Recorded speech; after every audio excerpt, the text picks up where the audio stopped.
Ya. Alhamdulillah, nahmaduhu wa nasta'inuhu wa nastaghfiruhu wa na'udzubillahi min syururi anfusina wa min sayyiati a'malina. Man yahdihillahu fala mudilla lahu wa man yudlilhu fala hadiya lahu. Amma ba'du. Qala Allah ta'ala fil Qur'anil Karim, a'udzu billahi minasyaitonir rajim. Bismillahirrahmanirrahim. Wala taqfu ma laisa laka bihi ilm. Inna sam'a wal basara wal fuada kullu ulaika kana anhu mas'ula. Ayat yang sama-sama kita hormati Pak Eko, ya, selaku pimpinan kita dan seluruh jamaah yang ada di tempat ini, yang insya Allah semuanya dicintai dan dirahmati oleh Allah Subhanahu Wa Taala. Bersyukur kepada Allah karena pagi ini dalam keadaan sehat walafiat kita dapat kembali berkumpul, ya, dan dipilih oleh Allah dari sekian banyak manusia untuk bisa memulai hari kita di majelis ilmu, majelis kecintaan Rasulullah, di mana orang-orang yang berada di dalamnya itu mendapatkan jaminan kemudahan untuk masuk ke dalam surga Allah. Sebagaimana yang Rasul sabdakan dalam hadisnya, man salaka thoriqan yaltamisu fihi ilman sahalallahu lahu bihi thoriqan ilal jannah. Yang artinya, barang siapa yang meniti satu jalan untuk menuntut ilmu, maka Allah akan mudahkan baginya jalan menuju surga. Rasul yang bilang tuh. Jadi kalau kita datang ke majelis ilmu, Rasulullah menjamin Allah akan buatkan shortcut, jalan pintas buat kita untuk gampang masuk ke surga. Gitu. Pertanyaannya, kenapa ya hanya duduk di majelis ilmu aja kok kita bisa gampang masuk surga? Kan gitu pertanyaannya. Kira-kira kenapa ya, Pak? Kenapa cuma duduk di majelis ilmu kita digampangin masuk ke surga? Kira-kira kenapa, Mas Dwi?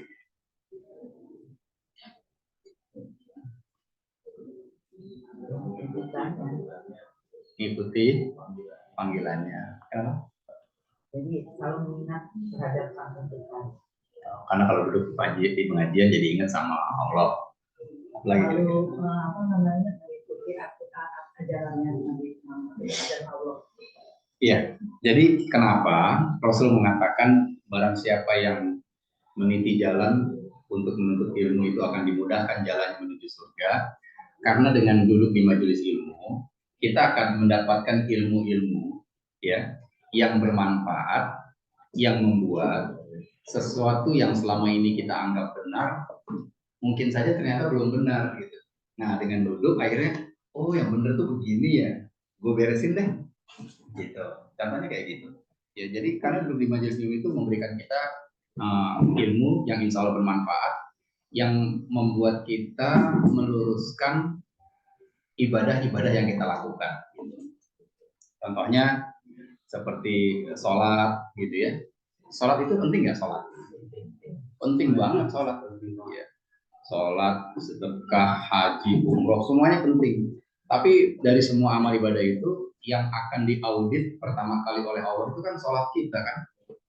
Sholat yang diaudit pertama. Kalau sholatnya beres, yang lain itu nggak akan diaudit lagi sama Allah. Gitu. Kalau sholat kita, iya. Makanya tadi, kalau sholatnya beres, yang lain nggak akan diaudit sama Allah. Kalau sholatnya bolong-bolong berarti beres apa enggak? Beres. Kalau sholatnya bolong gimana? Berarti sholatnya kan nggak beres tuh. Nah, kalau sholatnya nggak beres, yang lainnya jadi diaudit gitu. Kalau misalnya bapak sholatnya bolong-bolong, misalnya nih, maka nanti bagaimana cara bapak memperlakukan istri itu akan dipertanyakan sama Allah. Wah, ini orang sholatnya berantakan nih. Udah, audit berikutnya, bagaimana cara antum memperlakukan istri antum? Itu ditanya. Dari mana uang belanja yang kita berikan kepada istri kita, itu ditanya. Tapi kalau sholatnya beres, yang lain tuh nggak jadi ditanya sama Allah. Berarti sholat penting nggak? Penting banget. Nah, duduk di majelis ilmu itu akan memberikan kita pengetahuan yang benar tentang sholat itu sendiri. Karena banyak orang yang sholat, tapi sholatnya ternyata zonk di hadapan Allah. Kita sholat, begitu sholat kita ditimbang amalannya oleh Allah, ternyata zong, kosong gitu. Mungkin nggak begitu? Mungkin tuh. Nah, duduk di majelis ilmu itulah yang akan memberikan kita keterangan-keterangan sehingga amal ibadah kita insya Allah jadi bernilai di hadapan Allah. Itu salah satunya. Yang kedua, kenapa duduk di majelis ilmu itu memudahkan kita jalan menuju surga? Karena gini, dosa kita ini banyak nggak Bapak Ibu sekalian? Banyak ya, banyak banget. Terus cara menghapus dosa itu diantaranya adalah dengan beristighfar kan ya? Ya enggak? Dosa kita banyak nih. Kalau kita ingin dosa kita diampuni, maka kita harus banyak-banyak istighfar kepada Allah. Nah, dalam satu hari kita sanggup beristighfar berapa juta kali? Biasanya istighfar sehari berapa juta kali? Biasanya sampai nggak juta? Nggak sampai. 100.000? Nggak juga. Nggak nyampe. 70.000? Kalau 70.000 bisa. Sehari ya? Sehari 70.000. Terus dosa kita banyak nggak? Banyak banget. Oke, dosa kita banyak, kita bisa istighfar 70.000 kali dalam sehari. Apakah setiap istighfar kita itu pasti akan diterima sama Allah? Itu lagi pertanyaan. Belum tentu. Kalau nah itu ya. Apalagi istighfarnya ngejar angka, ngejar 70.000-nya. Awalnya benar. Astagfirullahaladzim. Astagfirullahaladzim. Lama nih. Astagfirullah. Udah nggak jelas tuh artinya. Iya kan? Nah, dosa kita banyak. Dan kalau kita duduk di majelis ilmu, kata Rasulullah, maka malaikat akan menaungi sayap-sayapnya. Pertanda mereka ridho kepada para penuntut ilmu. Jadi terasa atau nggak terasa nih, ini kita lagi dinaungi oleh sayap-sayap malaikat.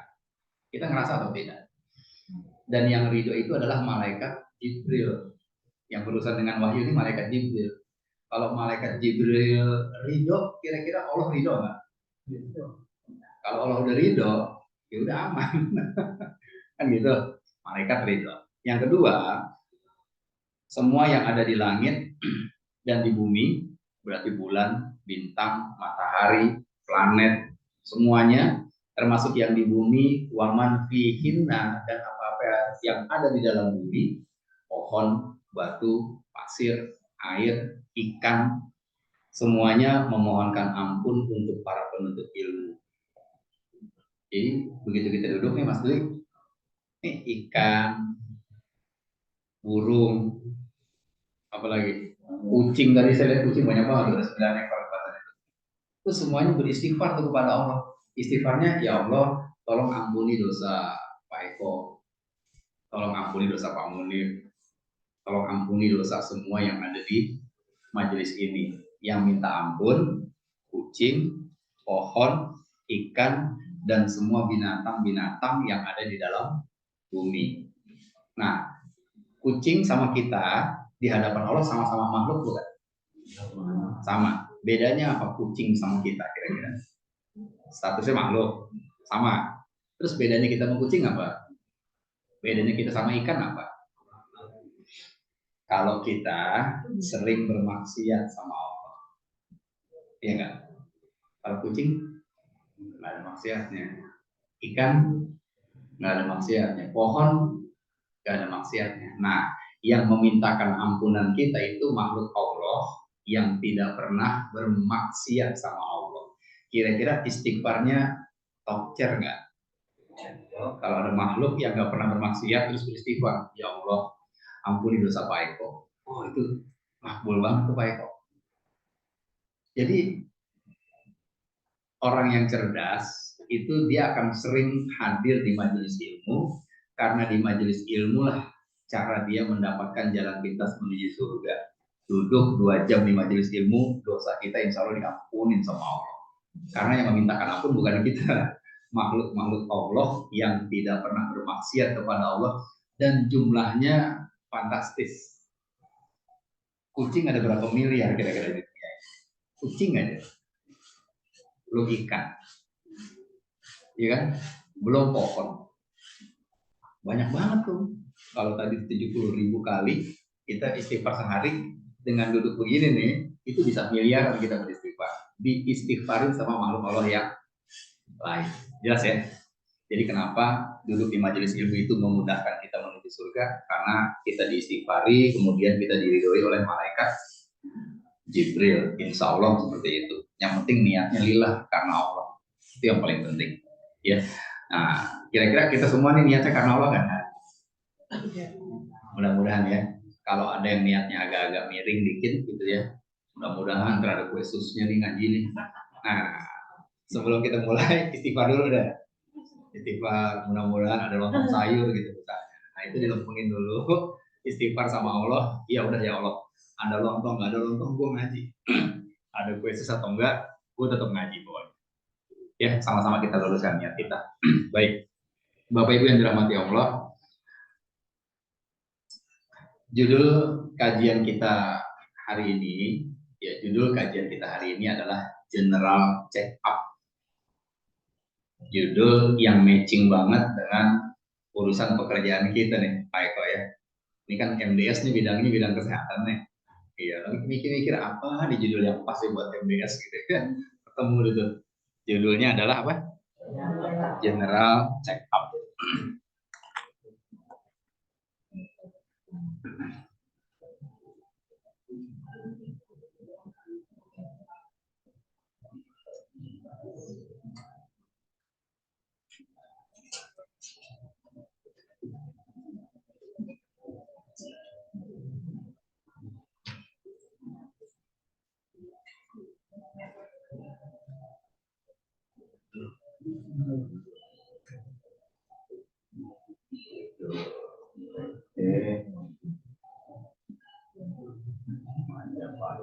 Yang telah judul kajiannya tadi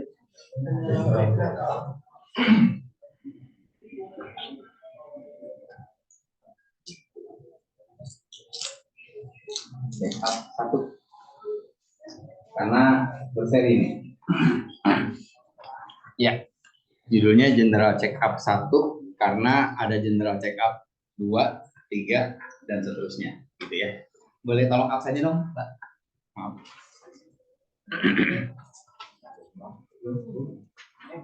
Ada yang belum ya? Ada yang belum absen ya? Ya udah kalau belum tolong diisi dulu. Oke. Karena judulnya General Check Up berarti berhubungan dengan apa nih? Dengan kesehatan. Karena berhubungan dengan kesehatan, maka kajian kita pagi ini kita awali. Tadi udah berbahas malam belum kita? Belum ya? Ya, mari kita awali kajian kita bersama-sama dengan membaca basmalah. Bismillahirrahmanirrahim. Ya.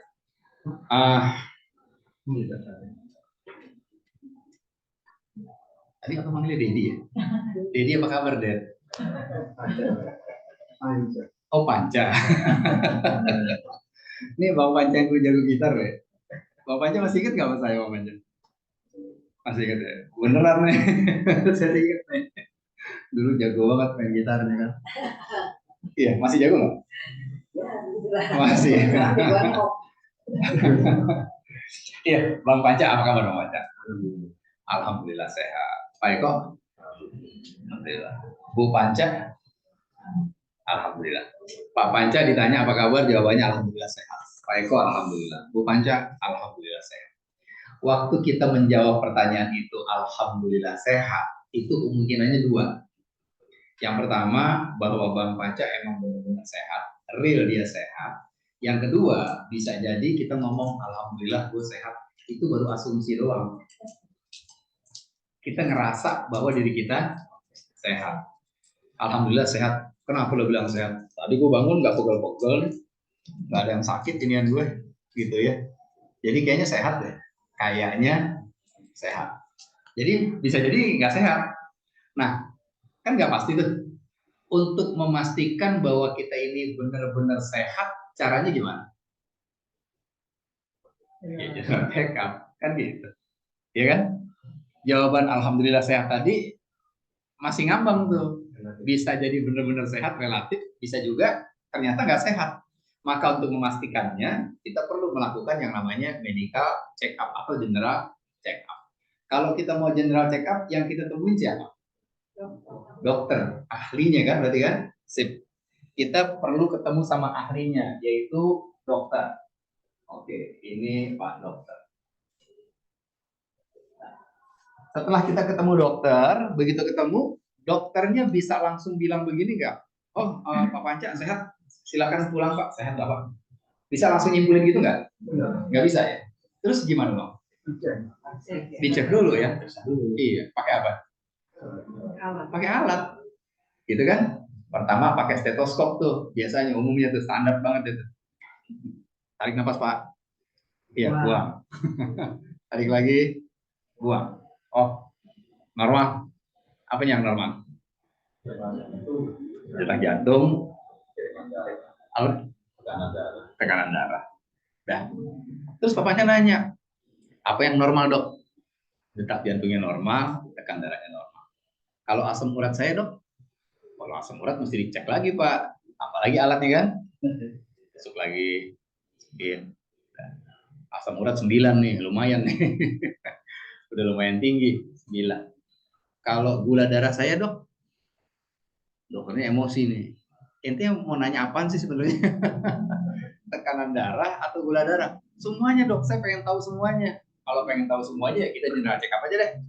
Masuk aja ke kapsul tuh. Apa MRI, MRI ya.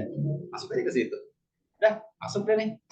Setelah masuk, keluar nggak hasilnya ntar? Keluar. Nah, begitu hasilnya keluar, baru ketahuan itu tuh, ya. Viskositas darahnya ketahuan. Matanya capek apa enggak ketahuan, ada fatigue nanti. Terus ada apa lagi? Asam urat. Semua deh keluar deh. Sampai apa nih? Pengeroposan tulang, ya itu keluar semuanya lengkap. Nah dari situ tadi pagi ditanya apa kabar Mas Eko? Alhamdulillah sehat. Tapi hasil labnya nggak tahunya asam urat 9, kolesterol tinggi dan sebagainya. Berarti sehat apa enggak? Enggak. Jadi jawaban tadi Alhamdulillah sehat itu ternyata meragukan, baru asumsi. Maka untuk memastikan kita perlu ketemu sama dokter dan dokter itu punya tools gitu. Dia punya alat, ya kan? Dan dengan alat inilah dia bisa menentukan kondisi kesehatan kita. Jelas sampai sini ya? Ini untuk ngecek kesehatan apa? Jasmani.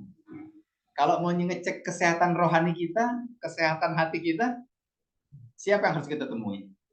Siapa pihak yang paling ngerti tentang kondisi hati kita? Allah. Berarti kalau kita ingin mengecek kondisi kesehatan diri kita secara umum, Rasul bilang begini nih. Ala iza fil jasadi mudghah. Ingat ya kata Rasulullah, dalam tubuh kita itu ada segumpal daging. Iza solihat soluhal jasadu kullu. Kalau daging itu bagus, maka akan bagus semuanya dari kepala sampai kaki cakep. Kata Rasulullah tuh. Wa izal fasadat, dan kalau rusak tuh daging, fasadal jasadu kullu, rusak semuanya. Itu kalau segumpal daging itu rusak, matanya pasti jelek, kupingnya jelek, mulutnya jelek, tangan dan kakinya jelek. Ala wahyal kolbu, dan segumpal daging itu adalah hati. Jadi Rasul punya konsep juga nih, konsep general check up Rasul. Kalau mau ngecek kesehatan kita, nggak usah ribet-ribet, nggak usah ngecek macam-macam, cek aja hati kita. Hati kita bagus, semuanya bagus. Begitu hati kita rusak, semuanya pasti rusak. Nah, jadi pagi ini yang dimaksud dengan general check up ini adalah kita sama-sama men-check up kondisi apa kira-kira? Hati kita. Gitu ya. Nah, kalau kita ingin mengecek kondisi kesehatan hati kita, satu-satunya pihak yang paling ngerti, yang paling tahu 100% tentang kondisi hati kita ini baik atau tidak hanya Allah. Hanya Allah atau Allah dan kita kira-kira? Allah dan kita. Allah dan kita atau hanya Allah pasti? Allah dan kita ya. Kata ulama enggak ternyata. Maaf nih Bang Panca. Saya juga jawabnya kita dan Allah gitu. Ternyata enggak. Yang benar-benar tahu kondisi hati kita ini baik apa enggak cuma Allah. Kita cuma ngerasa bisa. Kita cuma ngerasa bisa jadi kayak tadi. Kayaknya gue sehat deh. Coba lo check up deh. Begitu check up nggak taunya jauh dari sehat gitu. Kayak gini, Mbak Dinda belum keluarga ya? Belum ya, jangan Mbak Dinda deh. Mbak Ella sudah berkeluarga. Oke. Kalau Mbak Ella ditanya nih, Mbak Ella ini istri yang solehah apa enggak sih? Hah? Maunya tuh. Kalau maunya berarti berpotensi enggak kan? Karena kita manusia nggak sempurna ya. Kalau kita bilang apa, soleha, tapi masih ada kekurangan kalau saya ya. Jadi saya masih nggak merasa sempurna. Gitu. Banyak kekurangan gitu. Makanya saya bilangnya tadi nggak pasti. Gitu. Saya ulang ya. Nggak apa-apa. Saya ulang nih. Kalau Mbak Ella ditanya, Mbak Ella ini istri yang soleha apa bukan? Jawabannya apa kira-kira? Insya Allah. Insya Allah saya soleha. Terus habis Ella ada Dede. Oh Dede ini wanita yang sabar apa bukan kira-kira? Kita orang masuk diri, pulang kampung. Ya tergantung situasi. Tergantung situasi. Terus maksudnya gimana tuh tergantung situasi? Yang itu bisa nggak keluar? Silakan komunik. Pintu keluar sebelah kanan. Ya, contoh kayak kalau kita menghadapi sesuatu misalnya dalam dunia kerja ya biasanya saya kayak gitu. Kalau untuk main, dalam dunia main ya dibodohin aja kalau masalah. Ya untuk mengetahui seseorang itu benar atau enggak, atau kita mau memulih seseorang itu, ya kita butuh kesabaran gitu menanyakan orang itu. Tapi ada waktunya ya kita butuh juga kecerdasan ya. Langsung oh jadi gak sabar. Gitu. Jadi kesimpulannya sabar apa enggak nih? Ya tadi inallah masuk gitu. Itu kan Allah. Tergantung sobirin pulang kampung atau enggak. Oke, ya kan ya? Kita nih istri yang soleh apa enggak sih? Insya Allah soleh Pak. Insya Allah. Oke, kan nggak pasti tuh. Oh Dede nih wanita yang sabar apa enggak sih? Iya pengennya sih sabar Pak. Gitu. Kalau toh kita jawab, iya saya ini istri yang sabar. Kurang sabar apa saya? Itu bisa jadi dua kemungkinan. Dia benar-benar sabar. Yang kedua, dia hanya merasa sabar. Nah untuk mengetahui kita ini benar-benar sabar apa enggak sih? Maka kita perlu ketemu sama ahlinya. Ahlinya itu adalah Allah. Dan Allah juga punya tools. Allah punya tools. Sama kayak Pak Dokter tadi. Allah punya tools. Toolsnya dua. Tools yang pertama adalah Al-Quran. Tools yang kedua, kolaborasi Allah dan Rasulullah, yaitu hadis. Dengan dua tools ini, baru kita bisa menilai. Ya, jadi ini standarnya nih. Pakai dua alat ini, baru kita bisa menjawab, oh ternyata gue bener sabar selama ini. Atau ternyata ya Allah kirain gue sabar, ternyata gue belum sabar sama sekali gitu loh. Nah untuk menjawab itu ya dua tools ini yang mesti kita pakai. Jadi nggak bisa pakai asumsi gitu. Nah pagi ini kita akan bermain di dua tools ini ya untuk mengetahui tentang kondisi hati kita nih. Intinya bagus aja hati kita, pasti yang lainnya akan bagus. Atau kalau hati kita buruk, yang lainnya juga pasti akan buruk. Contohnya gini, kalau hati kita bagus, hati kita baik, maka mata kita akan baik. Pasti mata kita baik. Yang dimaksud mata kita baik, mata kita nggak akan suka melihat yang tidak baik gitu. Kalau hati kita baik, mata kita pasti baik. Artinya mata kita nggak akan suka melihat hal-hal yang dilarang oleh Allah. Coba kita merenung sebentar, kira-kira selama ini kita masih suka nggak melihat hal-hal yang jelas-jelas Allah nggak suka gitu. Kalau ternyata masih, maka pasti hati kita bermasalah. Gitu. Mata. Kalau hatinya baik, telinganya pasti baik. Telinga yang baik itu telinga yang nggak suka mendengar hal-hal yang Allah nggak suka. Gibah. Gibah Allah suka nggak? Enggak. Orang yang hatinya baik itu nggak akan mau menggunakan telinganya untuk mendengar gibah. Artinya kalau Pok Dede udah disamperin ya sama Pok Ella bilang, Dek sini. Lo tau kan bininya panjang, tapi ngomongnya pelan terus celingak-celingok gitu. Lo tau bininya panjang kan sambil lihat-lihat gitu. Itu kalau udah ngomongnya pelan terus gini-gini, lanjutannya apa kira-kira? Negatif. Hah? Negatif. Udah negatif deh. Ya, ya kita seuzon aja deh nih. Ya habis celingak-celingok gitu kan. Iya. Lo tau bininya panjang kan? Nah, itu begitu lo tau bininya panjang, kan kelanjutannya insya Allah negatif ya. Kemudian akan negatif. Itu kalau orang yang telinganya, orang yang hatinya baik, dia nggak bakal, emang kenapa ya? Nggak kayak gitu tuh. Begitu Ella bilang, Dek, lo tau bininya panjang kan? Dedek tuh langsung pasang barrier dia langsung pasang garis kuning. Terus dia bilang sama Ella, lah, emang setan nggak punya kurir selain lo lah. Gitu.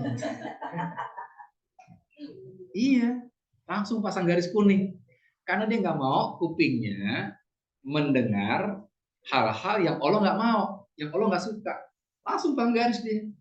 Mas setan nggak punya kurir selain Allah lah. Cari kerjaan yang mulia dikit, jangan jadi kurirnya setan.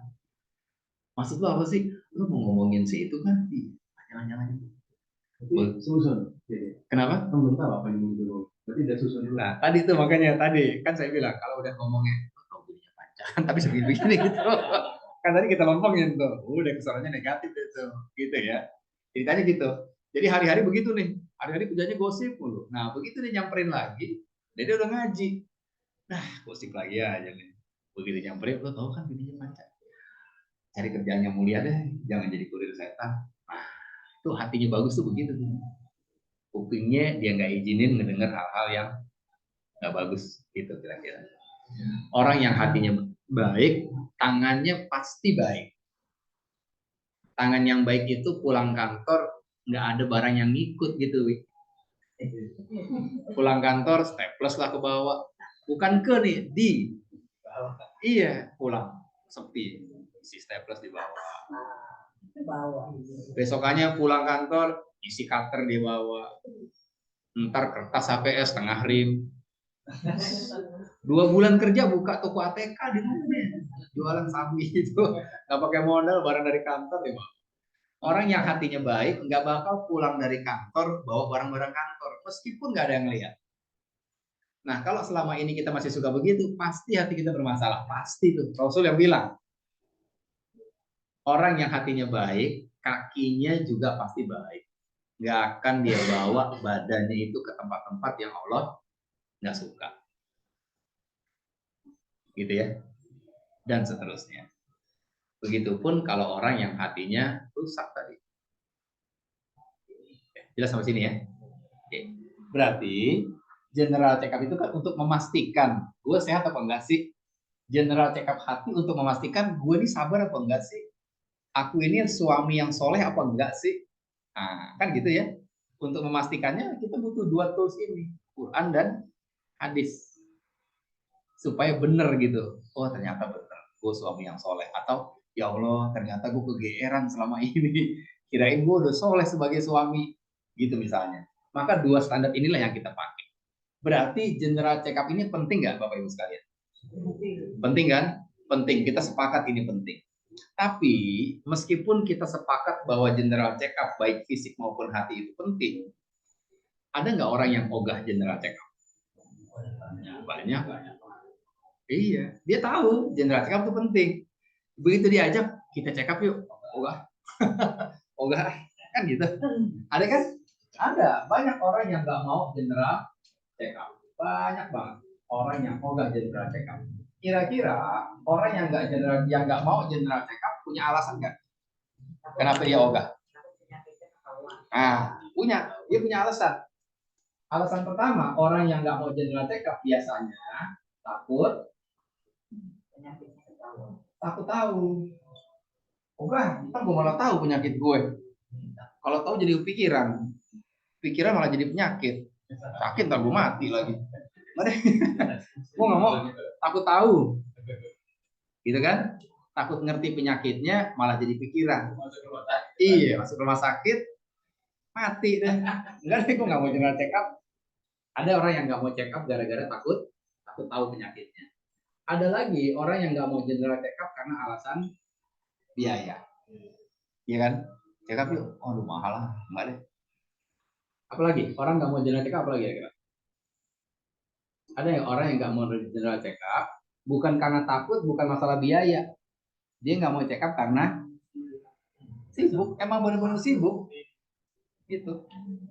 Duit ada, nggak masalah, gue sih bayar berapa juga oke, tapi gue belum ada waktu, bener-bener nggak ada waktu.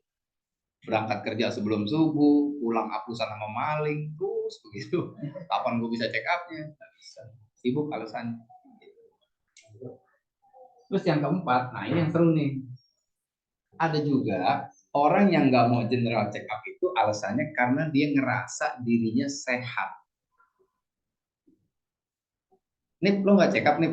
Ngapain gue check up? Gue nggak pernah kesemutan, leher nggak pernah kenceng, ngapain check up coba? Kan gitu ya Bang Maca ya. Jadi ada orang yang nggak mau general check up dengan alasan merasa sehat, merasa sehat. Tuh.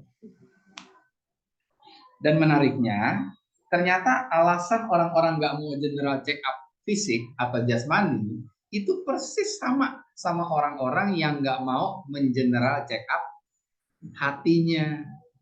General check up hati itu kan ngaji maksudnya. Datang ke pengajian, ini begini ini lagi general check up gitu. Ada orang yang diajak ngaji, bro kita ngaji yuk. Oh enggak, gue takut ngerti, ntar nggak boleh mabok lagi. Ada orang gitu. Ada nggak? Ada. Banyak Pak. Tuh banyak. Coba deh ajak ngaji teman kita yang suka mabok nih, kita ajak ngaji, bro kita ngaji yuk. Oh lah, ntar gue ngerti lagi. Nah kalau ngerti nggak boleh minum. Di luar tunjuk-tunjukkan, bagus. Berarti ngerti tuh kalau gitu. Ajak perempuan yang belum berhijab ngaji, coba. Kita ngaji yuk, Cin. Oh enggak, ntar gue ngerti. Ntar kalau ngerti pakai jilbab lagi. Mau takut ngerti. Dia udah nyaman dengan tank topnya. Jadi dia nggak mau ngaji, takut ngerti. Kalau ngerti, ntar nggak boleh mabok. Kalau ngerti, nggak boleh selingkuh kita. Kalau ngerti, ntar gue nggak boleh pakai baju tank top. Alasan orang nggak mau ngaji. Sama kan? Ada orang yang nggak mau ngaji alasannya biaya. Ada. Yuk kita ngaji yuk. Di mana? Di itu. Mana? Ciledug. Tinggalnya di Tajur. Wah, Ciledug. Untung tuh. Tol segini. PP, bensin. Nggak mati 200 nih. Nggak deh. Nggak usah ngaji, mahal. Ada orang nggak mau ngaji gara-gara biaya. Ada orang nggak mau ngaji karena memang dia sibuk. Dan ada orang yang nggak mau ngaji karena merasa dirinya sudah soleh. Ngaji yuk. Ngapain ngaji? Gue nggak pernah ribut sama tetangga. Gue akur sama keluarga. Gue suka nolongin orang. Terus ngapain gue harus ngaji? Ada tuh orang begitu. Orang asal diajak ngaji ogah aja gitu. Karena dalam hatinya merasa dia udah baik. Padahal ini kan baru dua kemungkinan nih. Bisa jadi dia benar-benar baik. Yang kedua, baru berasumsi bahwa dia baik. Makanya perlu dicek gitu. Sama tadi, gue sehat kok. Coba cek. Gue juga kayak lo dulu. Asal ditanya sehat, alhamdulillah. Begitu general check up, masa Allah. Ternyata penyakit gue banyak. Kan gitu. Jadi orang yang nggak mau ngaji gara-gara merasa dirinya sudah baik, ajak coba deh ngaji. Jangan-jangan kita cuma ngerasa doang soleh. Jangan-jangan kita cuma ngerasa beriman doang. Coba kalau ditanya sekarang, kira-kira kita beriman nggak teman-teman? Kalau ditanya kita beriman nggak kepada Allah? Sepertinya beriman, kan gitu kan? Nah, untuk memastikan kita benar-benar beriman, caranya gimana? Ya cek, tanya sama Allah, apa sih standar berimannya seseorang gitu kan ya? Jelas nggak sampai sini? Jelas ya? Nih. Jadi alasan orang nggak mau check up jasmani dan rohani ternyata sama alasannya. Sampai sini jelas ya? Yang kedua, setelah kita bujuk, akhirnya teman kita mau ngaji nih. Setelah kita bujuk, akhirnya teman kita mau general check up. Yang tadinya alasannya takut tahu, udah lo perlu.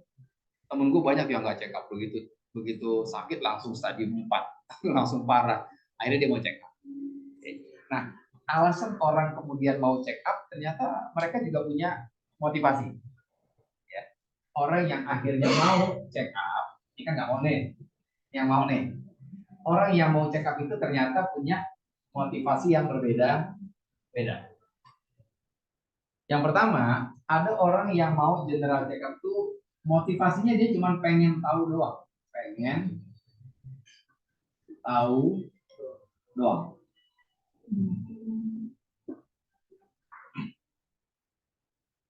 Lo ngapain check up?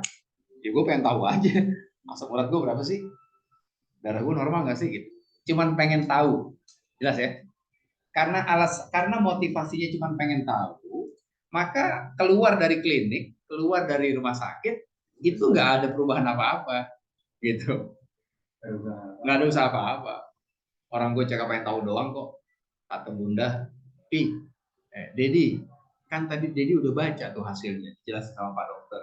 Kolesterol Dedi tinggi, berarti Dedi harus ngurangin goreng-gorengan. Terus Dedi kan manggut-manggut di dalam tadi. Iya, terus kok sekarang masih makan gorengan? Aduh, Dedi cuma pengen tahu doang. Niatnya pengen tahu doang. Apapun hasilnya nggak ngerubah dirinya gitu. Gula darahnya tinggi, 500, mesti kurangin yang manis-manis. Oh iya dok, siap depan dokternya. Keluar dari klinik, soda gembira dua langsung tuh. Soda gembira, selesai soda gembira, teh kotak, teh botol, minuman-minuman yang begitu. Padahal tahu, kenapa nggak merubah dia? Karena motivasi dia cuma pengen tahu.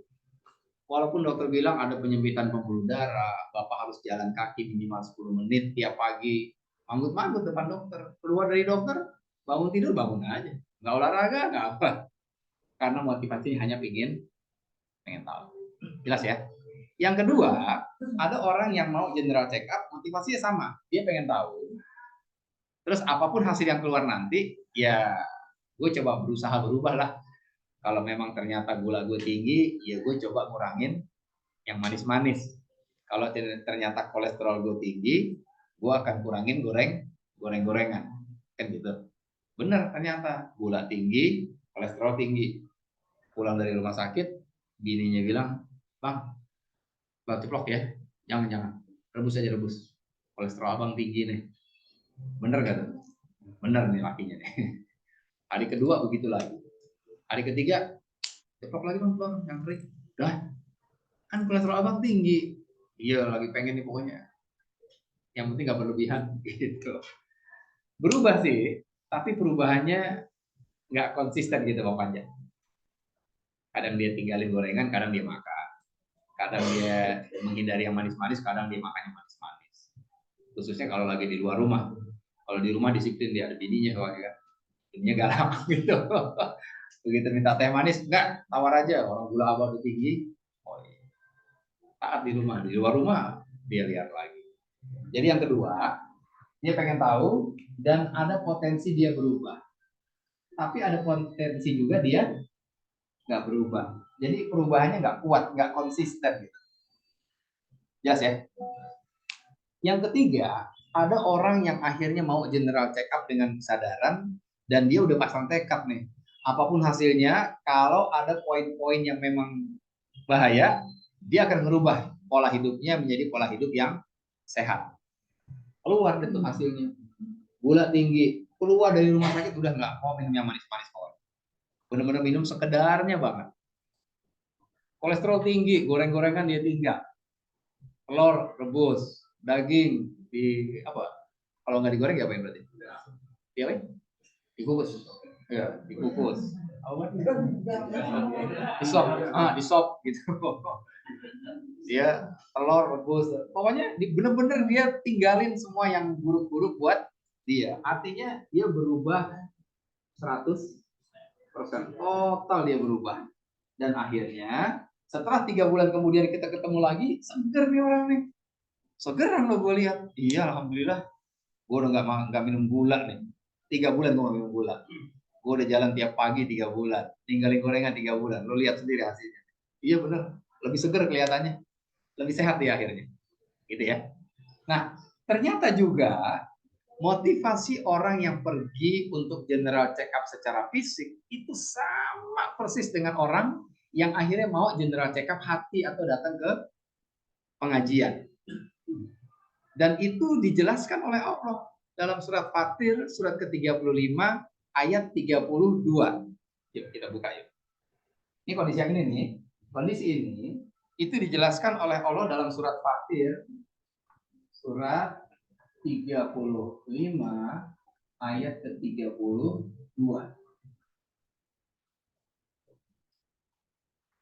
Silakan dibuka Qurannya.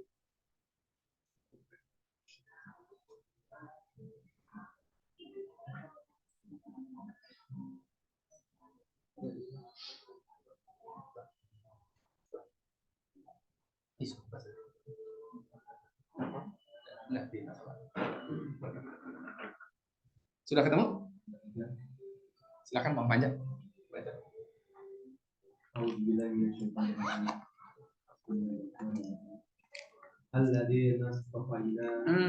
Sumas. Oh iya. Suma aurasna ya gitu.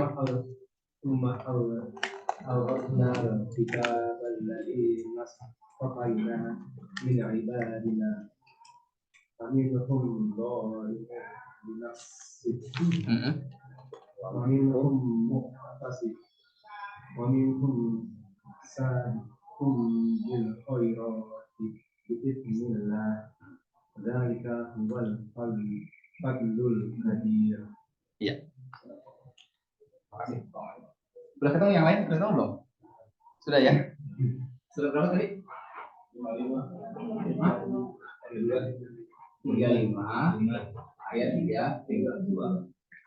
Summa aurosna. Kemudian kitab itu kami wariskan kata Allah. Kitab apa itu maksudnya? Al-Quran. Ya. Ini Allah nih. Ini Allah.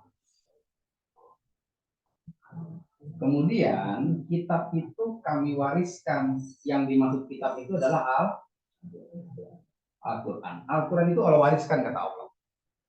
Kepada siapa? Apa?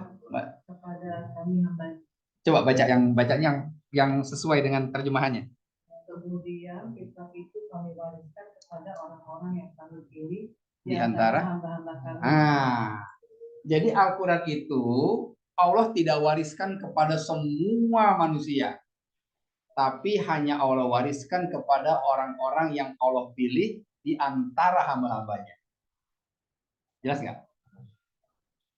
Jelas ya?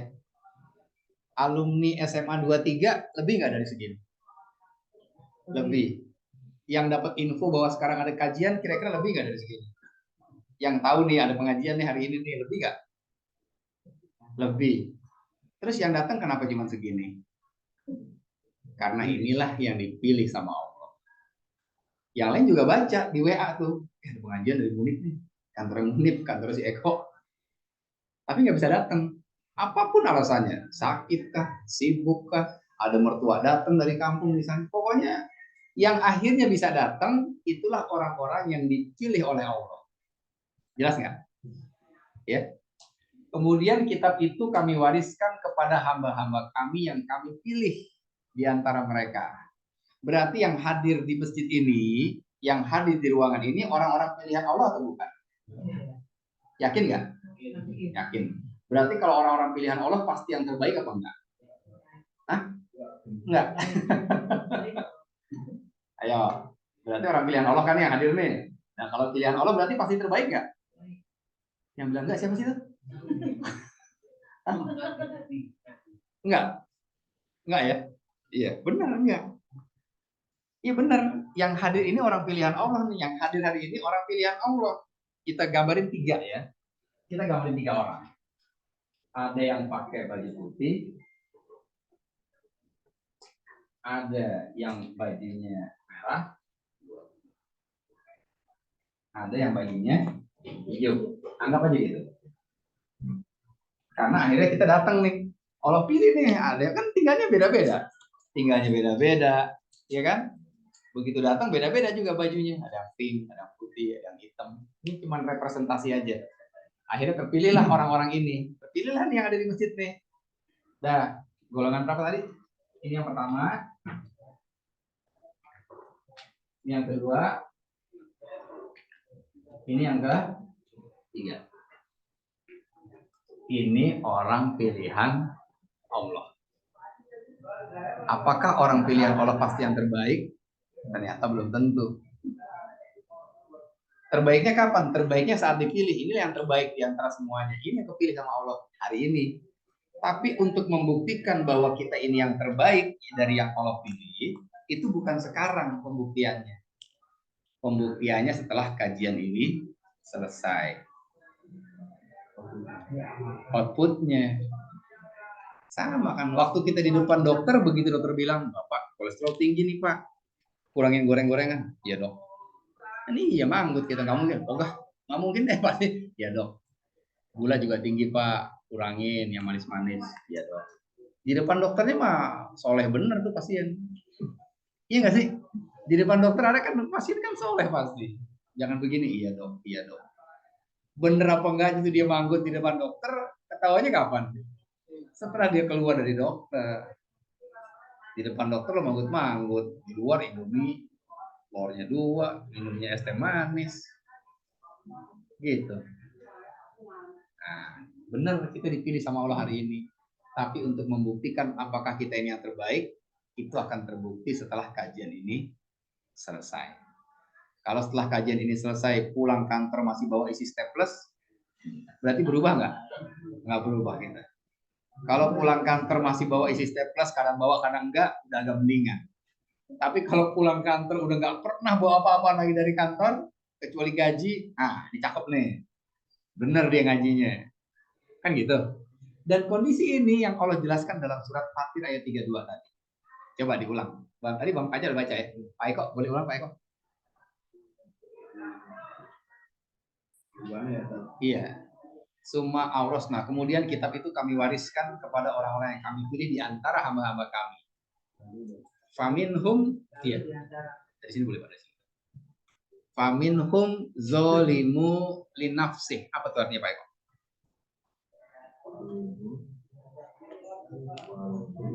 Langsung terjemahannya.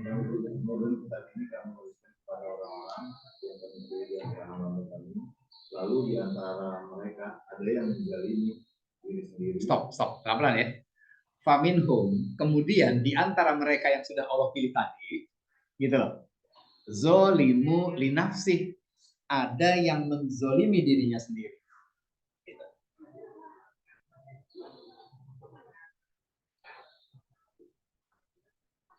Ada yang menzolimi dirinya sendiri. Dia udah tahu bahwa gibah tuh bahaya loh. Gibah itu bisa bikin pahala kita ketransfer ke rekening pahala orang yang kita gibahi. Pulang dari kajian tetap aja dia gibah. Ustadznya rese tadi ini. Ustadznya dia gibahin coba. Selesai ngaji tuh. Zolim tuh. Udah tahu gulanya tinggi, pulang dari dokter masih aja minum yang manis-manis. Kan dia jahat sama dirinya sendiri. Jelas nggak tuh? Jelas. Di pengajian dia dengar ustadznya bilang seorang istri kalau bicara sama suami harus pakai nada rendah. Kalau ngomongnya ngegas maka itu jatuhnya nuzus, durhakanya istri kepada suami. Itu manggut-manggut di pengajian istrinya. Ini benar ya, gue banget nih dalam hatinya gitu. Pulang dari pengajian tetap aja digas lakinya. Dari mana sih Pak? Mau kemana lagi sih? Pokoknya nggak bisa pelan gitu, tinggi terus nada. Yang begitu yang disebut dengan zolimu linafsih. Kajian itu nggak merubah apa-apa buat dia. Karena dia datang ngaji cuma pengen tahu doang. Tadi itu. Motivasinya pengen tahu doang. Ya, gue penasaran mudik undang mulu nih. Gue datang deh. Pulang. Oh ngajinya di masjid. Papanya bolak-balik hitam putih. Gitu. Cuma pengen tahu doang. Tapi nggak merubah apa-apa buat dirinya. Motivasi yang pertama tadi. Jelas ya? Terus motivasi yang kedua tadi apa tadi? Orang ke general apa? 50-50. Bisa jadi gue berubah, bisa jadi enggak. Itulah yang disebut golongan yang kedua di ayat tadi. Wa minhum muqtasid, pertengahan. Dan di antara mereka ada yang pertengahan, kata Allah. Kadang benar, kadang ora. Gitu. Kadang suaminya dialem, kadang digas. Kadang istrinya disayang, kadang digampar istrinya. Itu ada suami yang begitu. Ada suami yang jahat banget sama istrinya. Ada juga istri yang nurut banget sama suaminya tanggal 25, 26. 27 dia gentak lagi udah lagi. Kalau gajian baik tuh Bang Manja. Tanggal muda aja udah deh. Baik, nadanya rendah. Kalau udah tanggal tua, udah digas lagi lakinya. Jadi nggak konsisten perubahannya. Jelas nggak tuh? Itu yang mana tuh? Yang kedua, yang muktasid tadi kata Allah. Wa minhum muktasid. Dan sebagian mereka tuh pertengahan. Kadang bener, kadang enggak. Kadang pulang bawa staples, kadang nggak bawa. Kalau nggak bawanya pas sadar bagus, kalau nggak bawanya lupa, ini masalah juga. Lu nggak bawa si staples, lupa gue. Wah itu bahaya. Kalau dia nggak bawa gara-gara sadar gitu, wah dosa nih, nggak bener begini ternyata nih. Ah itu mending tuh, itu binting. Tapi kalau dia nggak bawa staples gara-gara lupa, itu masuk dengan golongan 1 maksudnya. Jelas ya? Golongan kedua tadi 50. Dan ternyata ada juga golongan yang ketiga. Golongan yang sabiqum bil khairat biiznillah. Apa tuh kok artinya? Golongan ketiga. Dan ada pula yang lebih dahulu berbuat kebaikan dengan izin Allah. Dengan izin Allah. Oh ternyata ada juga orang yang beres ngaji, dia berubah jadi baik. Total berubah.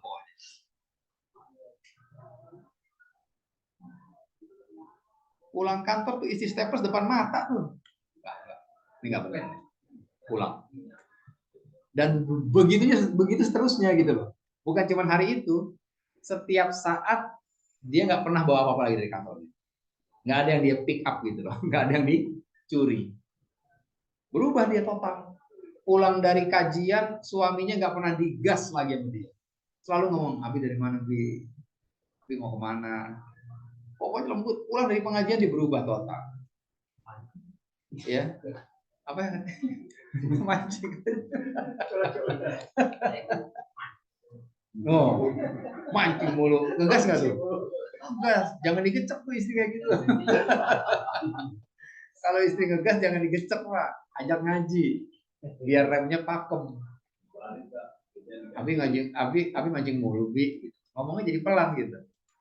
Nah, kalau ada orang ya, Pak Dede datang ke pengajian, pulang dari pengajian dia berubah dan perubahannya konsisten, terus dia berubah menjadi baik, perubahan itu hanya terjadi atas izin dari Allah. Allah yang bilang, sabiqum bil khairat biiznillah. Dan ada di antara mereka yang lebih dulu berbuat kebaikan atas izin Allah. Artinya, kalau ada orang yang berubah setelah dari pengajian, perubahan itu terjadi karena apa?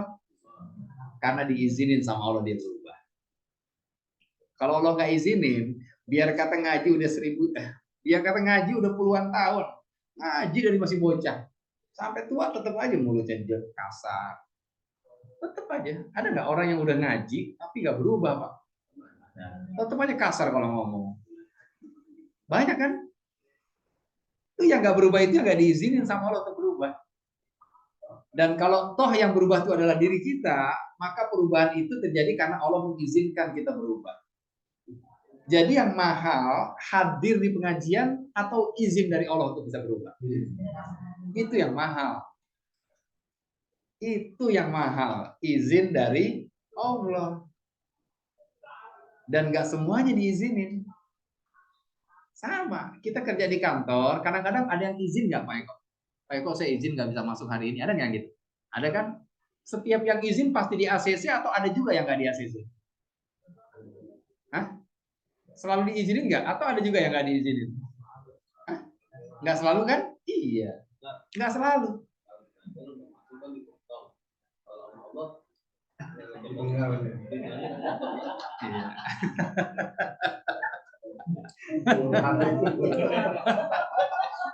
Nanyanya pelan tapi dalam nih kalau nanya. Bukan dipotong ya, beda kok. Mama Dede udah jawab tuh. Beda. Ya. Lanjut ya. Jadi yang ketiga ini orang yang kemudian berubah menjadi baik dan perubahan itu hanya terjadi atas izin. Sabiqum bil khairat biiznillah. Jadi yang mahal itu ternyata di kajian bukan datangnya. Datangnya penting, Tapi yang jauh lebih penting, Allah izinkan kita berubah ba'da kajian selesai. Betul nggak? Itu yang mahal. Nah, di kantor ada yang diizinin, ada yang nggak diizinin. Sama, kita sekolah dulu di SMA 23. Asal gurunya lagi ngajar, Bu, permisi ke belakang. Oh iya, silakan. Baru satu keluar, yang kedua muncul lagi. Bu, izin Bu. Enggak, kamu tunggu. Nggak diizinin tuh. Nggak semua diizinin. Ya. Nah, untuk bisa diizinin sama pimpinan kita ketika kita minta izin, kita perlu tahu selahnya nggak pimpinan kita. Ya kan? Iya. Nih bos kita Samsu nih rokoknya. Udah minta izin pegang slop, satu slop aja Samsu. Pak, saya mau izin Pak. Gitu. Samsu satu slop nih. Saya izin ya Pak, taruh aja depan meja dia. Ya udah, aku izin ya. Ini karyawan pinter, dia ngerti selah bosnya. Karena dia ngerti selahnya, dapat izin nggak? Dapat. Yang satu nggak ngerti, minta izin aja, tapi nggak ada sogokannya gitu kira-kira. Ya nggak pernah diizinin. Lu diizinin dulu tiap izin, gue nggak pernah. Lo kagak bawa Samsu. Gue kalau izin kan satu slot. Oh gitu. Harus tahu selahnya. Sama. Kalau kita ingin kajian yang kita hadiri itu membuat Allah mengizinkan kita untuk berubah, kita harus ngerti di mana salahnya Allah ngizinin kita berubah. Betul nggak Pak? Nah, itu. Gimana caranya ya? Biar kita diizinin sama Allah, cari salahnya. Ada nggak salahnya? Pasti ada. Dan salahnya itu ada di surat Al-A'raf ayat 204. Jadi kalau pengen dapat izin dari Allah, kita mesti ngerti salahnya. Salahnya itu surat Al-Baqarah 204. Ini salahnya. Al-A'raf 204.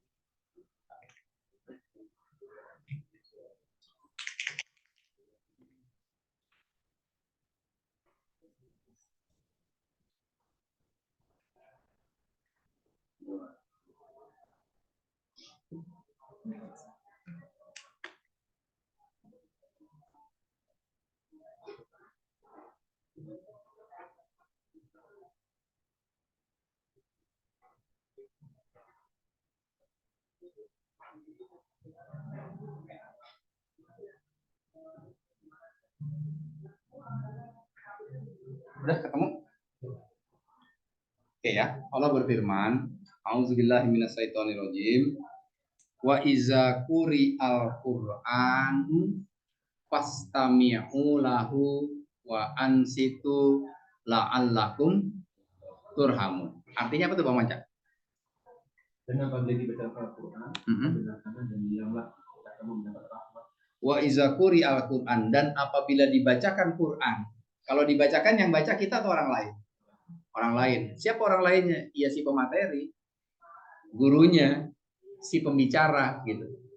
Jadi kata Allah, kalau Quran sedang dijelaskan, fastami'u lahu, maka dengarkanlah baik-baik. Kalau kita baca Quran terjemahan Madinah, ada terjemahan baik-baik itu Bang Panca. Kalau di sini kan dengarkan ya. Nah, kalau Quran yang Madinah, maka dengarkanlah baik-baik. Ada tambahan kata baik-baik di situ. Ya. Jadi kalau Quran lagi dijelasin, dengerin. Dengerinnya bukan asal denger. Dengerinnya baik-baik. Nyimak. Dan penjelasan tentang ayat ini ada dalam kitab Tazkiratus Sami wal Mutakalim karya Imam Ibnu Jamaah. Ya. Karya Imam Ibnu Jamaah yang menjelaskan tentang rincian dari ayat 204 surat Al-A'raf ini. Yang dimaksud mendengarkan baik-baik itu adalah tadi kata Bang Panca tuh, nyimak. Dengerin gitu, fokus dengerinnya. Terus apa lagi? Yang dimaksud mendengarkan baik-baik itu adalah dijadwalin ngajinya. Ini dijadwalin nggak hari ini nih? Udah kita jadwalin dari jauh-jauh hari kan, setiap Senin pertama tiap bulan. Itu kan dijadwalin. Karena dijadwalin, kita bisa serius tuh dengerinnya. Kan iya. Ini teman-teman datang ke sini, kan udah tahu kan karena tahu ada jadwal kan? Iya, karena tahu ada jadwal ngaji jam 8 Senin pertama. Berarti agenda selain ngaji ditinggal nggak? Ditinggal. Gue pengen dengerin ngajian nih. Tuh, bisanya kita dengerin baik-baik. Kajian itu harus kita jadwalin. Satu. Yang kedua, yang dimaksud mendengarkan baik-baik itu tidak ada aktivitas lain kecuali dengerin tuh kajian. Nggak ada aktivitas lain. Nggak ada multitasking di kajian. Gitu. Multitasking bagus nggak ibu-ibu? Bagus. Emak-emak jago tuh. Sambil numis, sambil nyapu bisa emak-emak. Iya nggak? Numis nih. Nungguin air saat sambil nyapu. Gitu. Itu masakan selesai, ruang tamu bersih tuh Pak Eko. Sambil nyapu, istri kita tuh bisa tuh sambil nyapu, sambil nyuci piring bisa. Sambil nyapu, sambil masak bisa. Sambil masak terus nyapu terus masukin baju kotor ke mesin cuci dia bisa tuh kalau bini kita tuh. Jadi masakan selesai, rumah kita rapi, cucian udah setengah jadi tuh, tinggal dijemur. Bisa tuh. Istri tuh bisa. Itu kita angkat jempol ya kalau buat perusahaan begitu. Istri itu multitaskingnya keren. Di rumah itu bagus.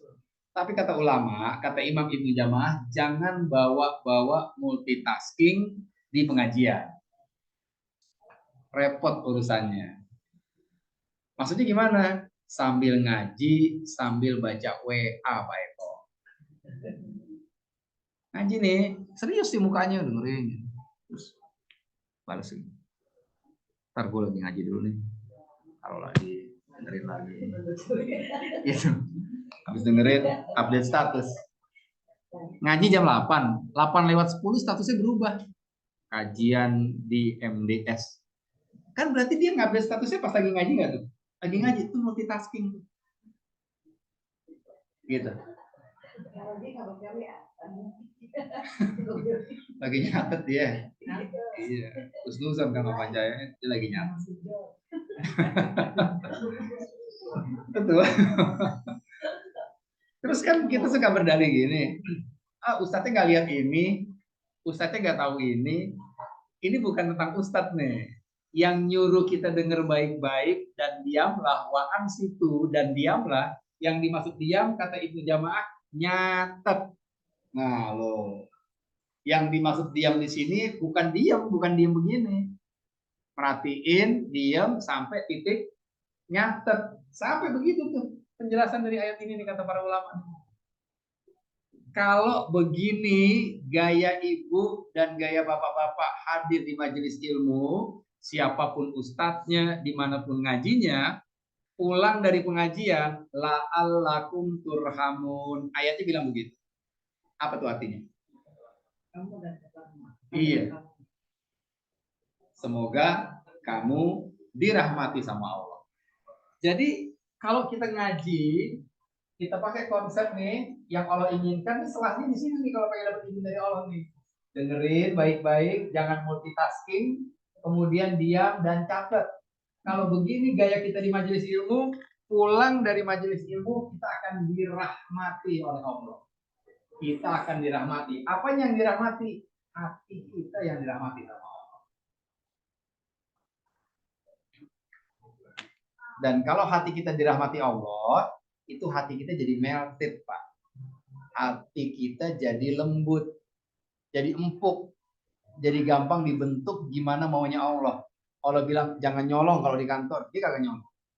Allah bilang sholat duha, ente kalau pagi, dia sholat duha. Allah bilang maafin kalau orang minta maaf, dia gampang maafin. Kalau hatinya dirahmati. Dari mana kita tahu begini? Surat Ali Imran ayat 159.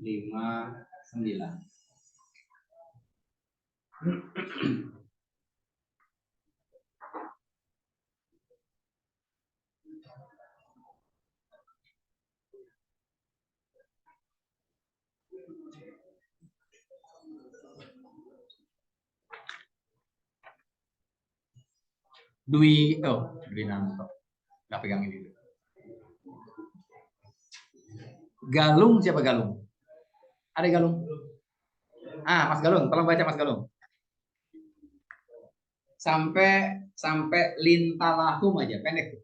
Fabima rahmatin minum, ayatnya baca sampai lintalahum.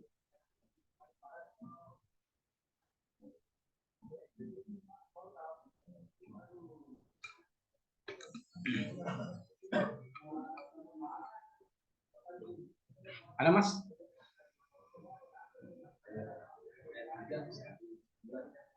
Bukan ayat 3, surat 3.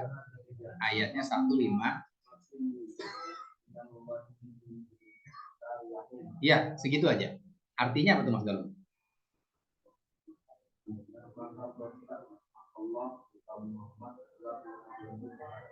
Tuh, ya. Hanya berkat rahmat dari Allah lah engkau dalam kurung Muhammad. Muhammad itu bisa jadi Bang Panca, bisa jadi Pak Eko, bisa jadi Pak Munir, Mas Dwi, Mbak Ella, Mbak Dede, siapa aja. Fabima rahmatim minallahi lintalahu. Hanya berkat rahmat dari Allah lah engkau dalam kurung Muhammad bisa memiliki sikap yang lemah dan lembut. Jadi lemah lembutnya Rasulullah, akhlak karimahnya Rasulullah itu karena faktor keturunan, faktor gen, atau faktor rahmat dari Allah. Rahmat dari Allah. Ini ayat kalau kita baca begini doang, tanpa kita omongin asbabun nuzulnya, kenapa nih ayat turun, kita nggak dapat soulnya tuh. Kita nggak dapat inti dari pesan yang penting dari ayat ini. Maka kita perlu tahu kenapa ayat ini turun, gitu. Asbabun nuzulnya. Ya, Bapak Ibu sekalian, barangkali ada yang pernah tahu, pernah kan disampaikan kenapa ayat ini turun? Based on story apa, Mbak? Masih ingat nggak? Ini, yang ini, Ali Imran 159 ini. Pernah lo dijelasin di FCS, pernah? Pernah ya? Nah, gara-gara apa? Iya, benar-benar. Perang apa tuh?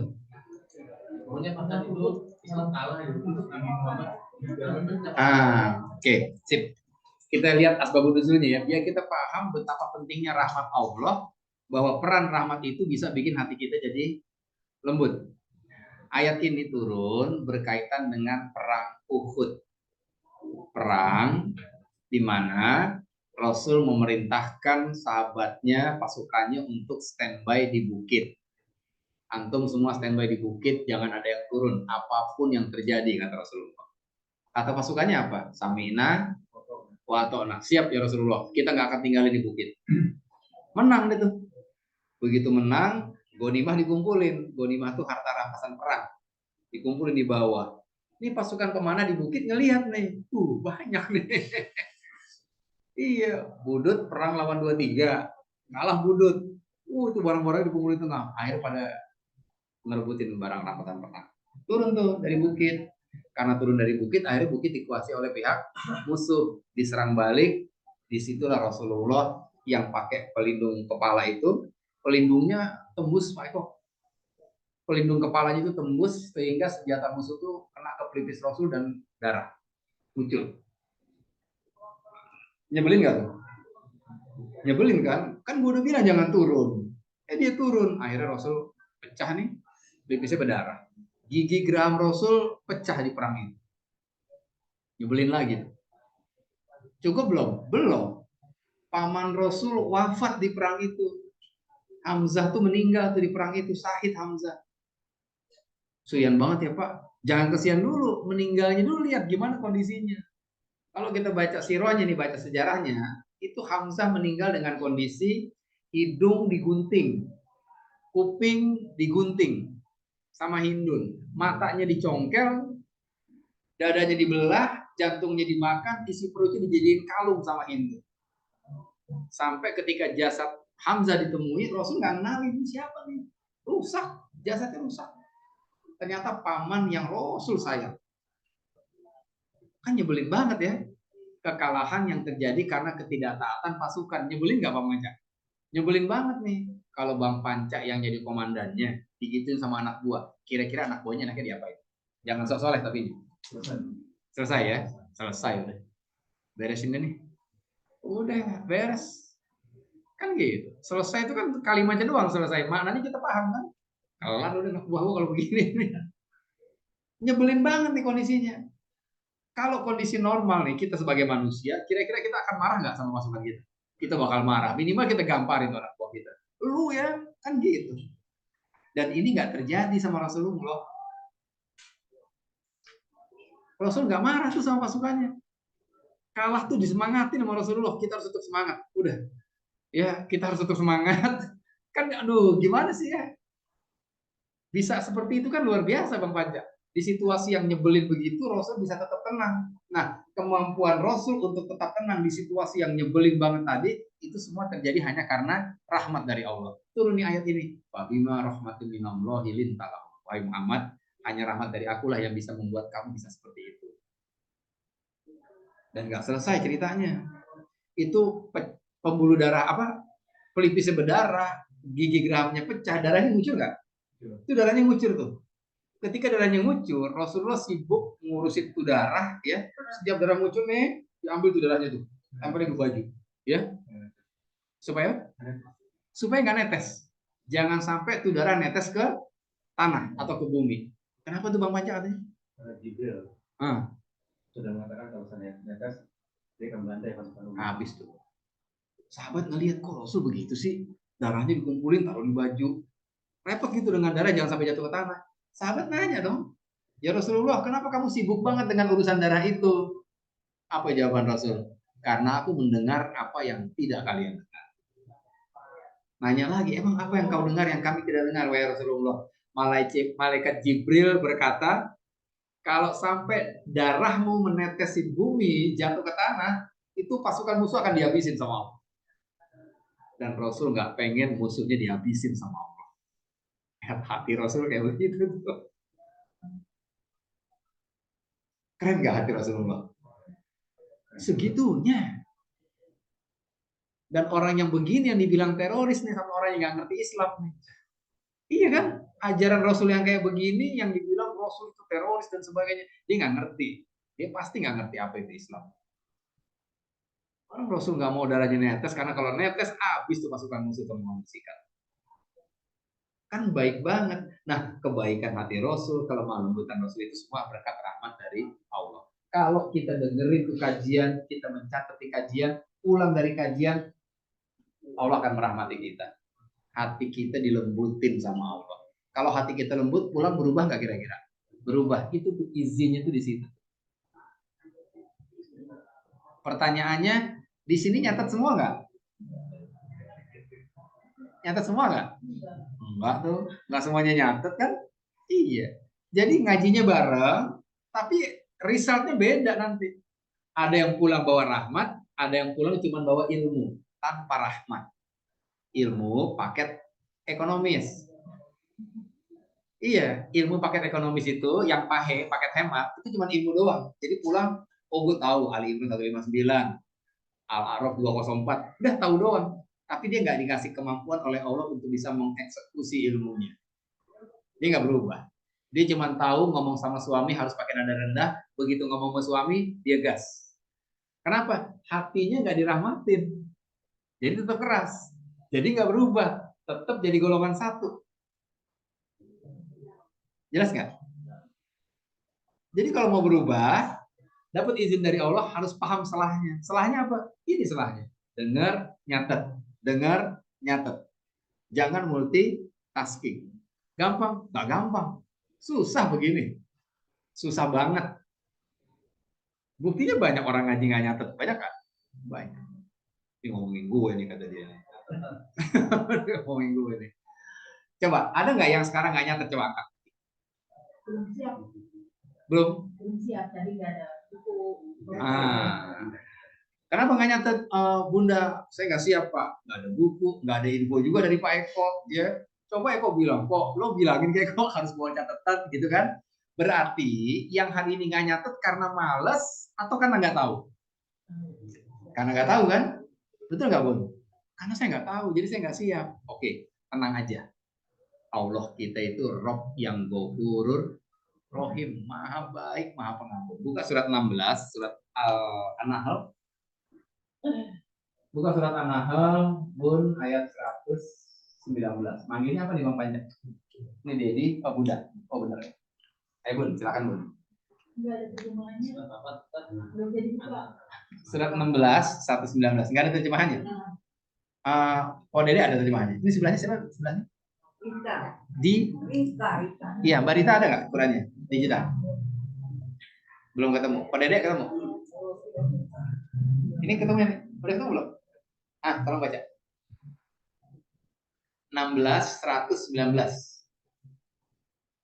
Kemudian sesungguhnya Tuhan mengampuni orang yang mengerjakan kesalahan karena kebolongannya. Stop, pelan-pelan ya.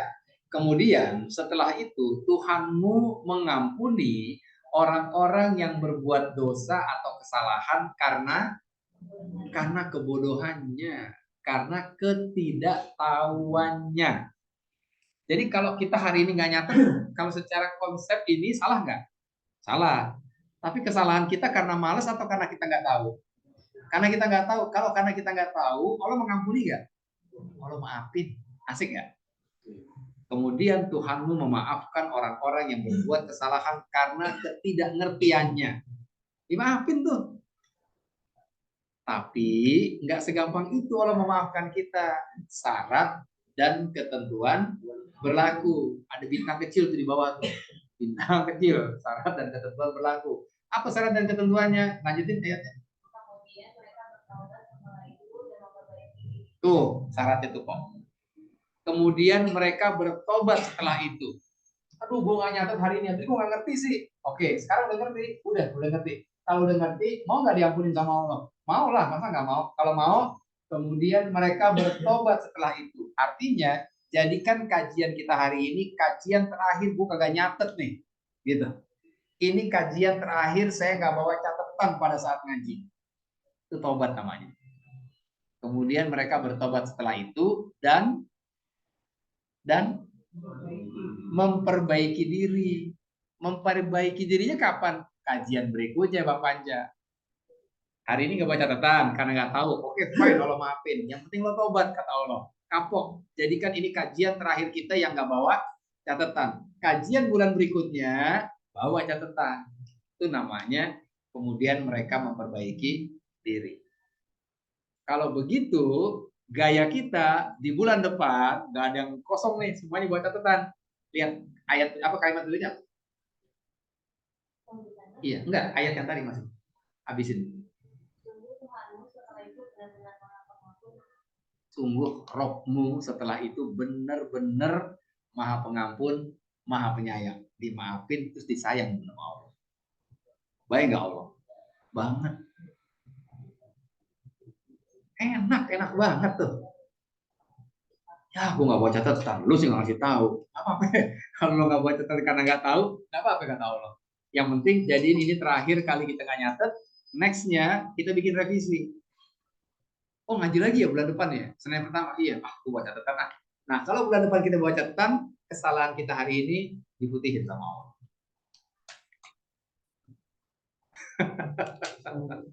Nggak ngomong sini. Jelas nih? Jelas ya? Ya. Ya. Jadi, kalau kita ingin diizinkan oleh Allah untuk bisa berubah di setiap majelis yang kita hadiri, siapapun ustadznya, dimanapun ngajinya, pahami salahnya, dan inilah salahnya. Dengarkan baik-baik, jangan multitasking dan mencatat.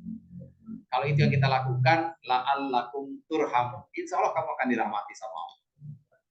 Mudah-mudahan semua yang hadir pagi ini mendapatkan ilmu paket komplit, bukan yang hemat. Amin ya robbal alamin. Jadi pulang dapat ilmu, dapat rahmat dari Allah. Hati kita dibikin lembut. Kalau Allah udah masukin rahmatnya ke dalam hati kita, kita bingung sendiri, Bu. Serius. Kita sendiri bingung, kok gue bisa berubah ya? Kok sekarang gue jadi begini alim ya sama laki gue? Itu bingung sendiri kita. Iya. Kenapa? Karena yang bolak-balikin hati kan Allah. Nah, buat yang udah nyatet, yang buat catatan, ya, yang udah sesuai dengan kajian ini, jangan dirubah tuh, pertahankan. Ngaji lagi berikutnya, ya dengerin baik-baik, nyatet, jangan bikin kajian tandingan di belakang. Ustadz yang ngobrol dia bikin tema baru gitu. Iya, kan bisa begitu ya? Bisa. Apalagi yang kealingan tembok rawan tuh. Duduk di belakang tuh rawan, makanya saya suruh masuk karena rawan. Duduk di belakang tuh rawan. Ustadznya kagak lihat ini kan gitu. Dia lupa yang mau ngasih rahmat Pak Ustadz apa Allah? Allah. Kalau Allah maha melihat nggak? Maha.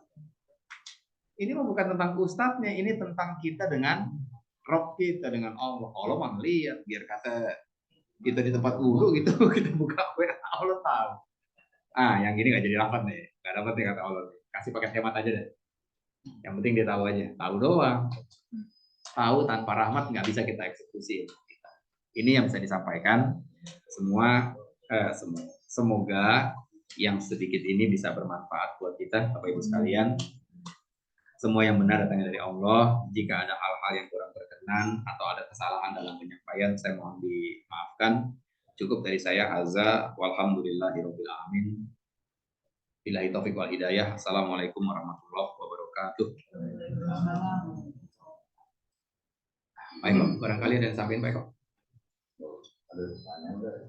Tuh. Tuh, Pak Panjang. Bedanya antara hati dan kolbu secara fisik, hati yang kolbu kita dengan kolbu itu Sudah, Pak Panjang. Ya. Waalaikumsalam warahmatullahi wabarakatuh. Semoga Bang Panjang. Waalaikumsalam warahmatullahi wabarakatuh. Semoga Bang Panca dan keluarga dan kita semua yang hadir maupun yang belum hadir hari ini selalu dalam keadaan sehat dan dalam lindungan Allah Subhanahu wa Ta'ala. Amin ya Allah. Sebetulnya apa sih bedanya hati dengan kolbu ya? Ya, sebenarnya yang dimaksud kolbu dalam bahasa Arab itu bukan hati liver ya dalam bahasa Indonesia sebetulnya.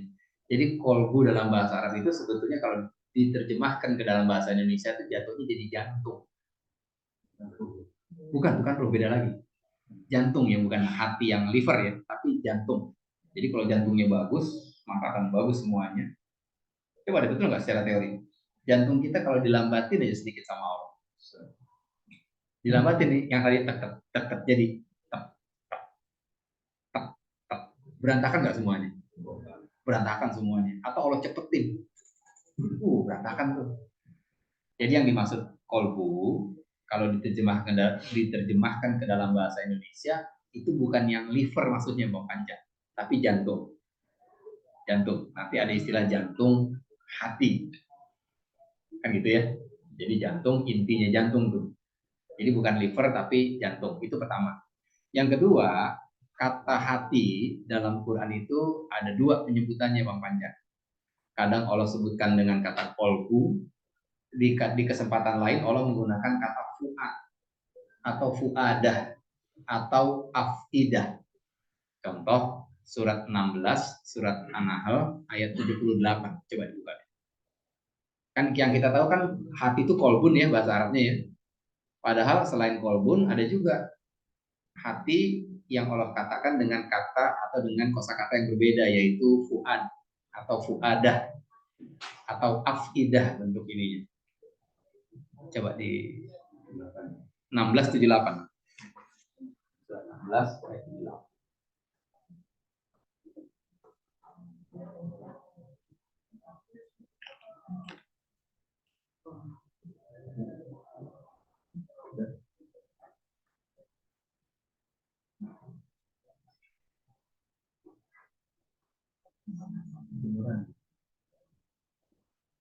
Sudah ketemu namanya? Tolong baca namanya. Arabnya, kita mau lihat ininya nih, perbedaan kolbun dengan fu'adah. wallahu akhrajakum min butuni ummahatikum la ta'lamuna syai'aw wa ja'alna lakumus sam'a wal absara wal afidah la'allakum tashkurun. Ya. Wallahu akhrajakum, dan Allah mengeluarkan kamu min dari butuni ummahatikum, dari perut ibu kita masing-masing. La ta'lamuna syai'a, nggak ngerti apa-apa dan nggak bawa apa-apa. Kata Allah tuh.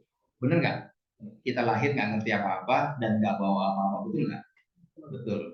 Ada yang lahir langsung dalam kondisi dibedong, terus bedongannya ada merek Eiger gitu. Nggak ada. Kita lahir nggak bawa apa-apa, nggak ngerti apa-apa. Wa ja'ala lakumus sam'a, kemudian kami berikan mereka itu pendengaran, sam'a, wal absor, dan penglihatan, wal afidah. Kan afidah kan, bukan kolbu kan? Di situ afidah artinya apa? hati nurani. Nah, di sini baru bedanya. Yang kalau pertanyaannya apa bedanya hati dengan kolbu, itu sama ini juga. Kolbu itu hati tok, jantung doang.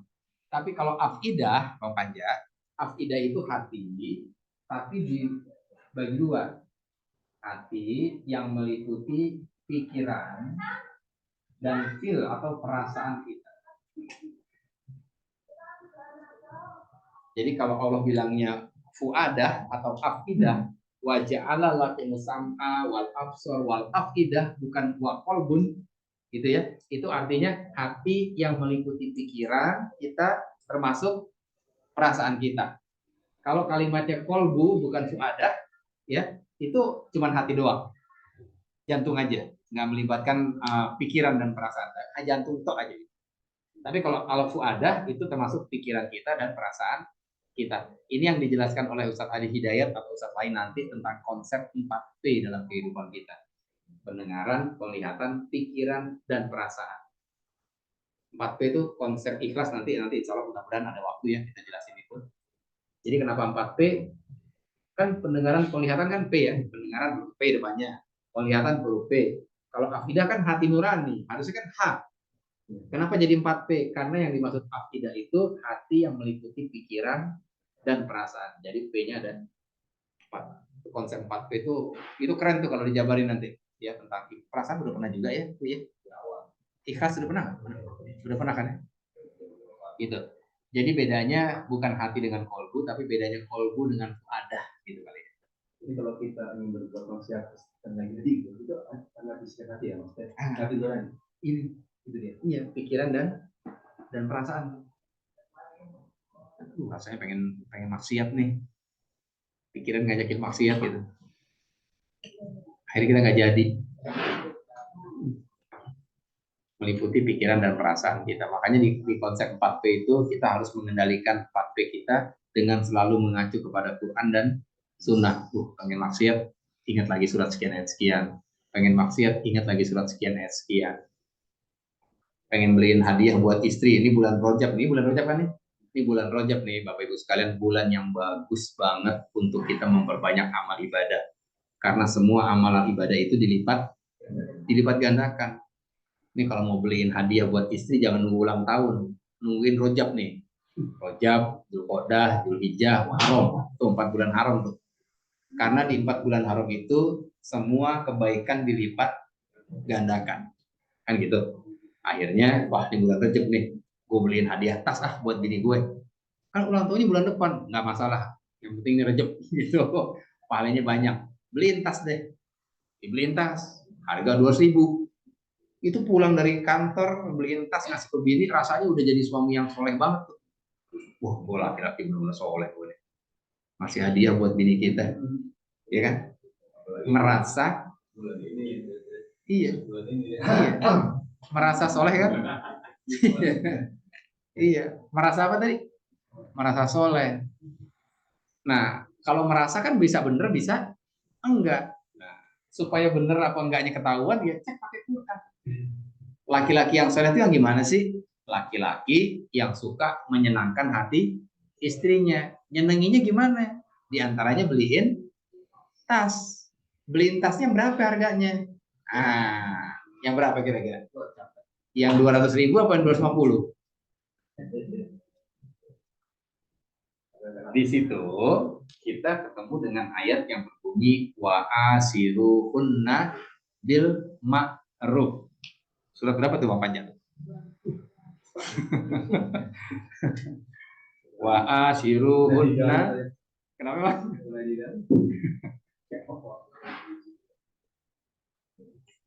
Surat An-Nisa ya.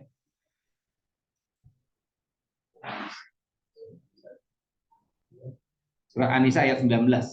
Surat An-Nisa ayat 19 Allah berfirman wa ashiruhunna bil ma'ruf. Ketemu nggak Bang? Ketemu. Coba baca artinya Bang. An-Nisa Ayat 19. Ini jadi gini ya. Ini kita mau ngomong nih berkaitan dengan materi kita. Ada seorang suami yang beliin hadiah buat istrinya. Setelah beliin hadiah, beliin tas, dia ngerasa jadi suami yang soleh. Soleh banget gue sebagai laki-laki. Gitu sebagai suami habis beliin tas soalnya. Dapat bonus dari kantornya 10 juta. Bininya dibeliin tas yang 200.000 Pak Eko. Terus dia ngerasa suami yang soleh. Wah soleh juga gue nih. Nah, yang kayak begini yang kita perlu cek nih. Soleh nggak kita nih? Nah ngeceknya Anissa 19. Baca.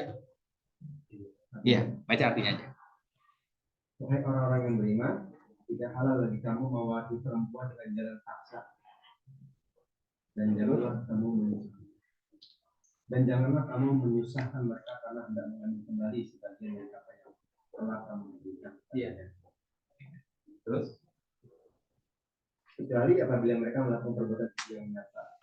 Dan bergaulah dengan mereka menurut cara yang patut. Stop. Dan bergaulah dengan mereka. Merekanya siapa nih? Istri. Dengan cara yang patut. Itu bahasa Indonesianya. Istrinya banyak. Maksudnya istri Bang Panjat, istrinya Bang Eko gitu. Bukan satu bini, satu suami yang istrinya banyak enggak ya? Itu juga bisa sih. Lihat ya. Dan bergaulah dengan mereka dengan cara yang patut. Itu terjemahannya. Kalau bahasa Arabnya wa ashiruhunna, ashiru. Lihat nih.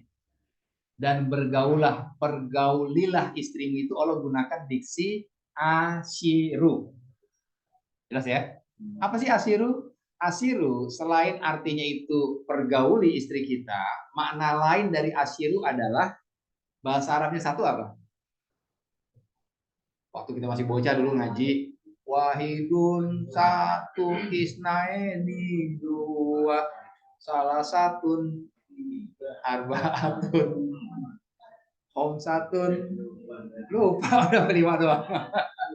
Terus homsatun, terus sabatun 7, terus tisatun 8, terus 9. Enggak, 9 bukan asarotun. Apa 9 bahasa Arabnya? Ya udah kalau 10 sama niatun 9 ya. 10 asarotun.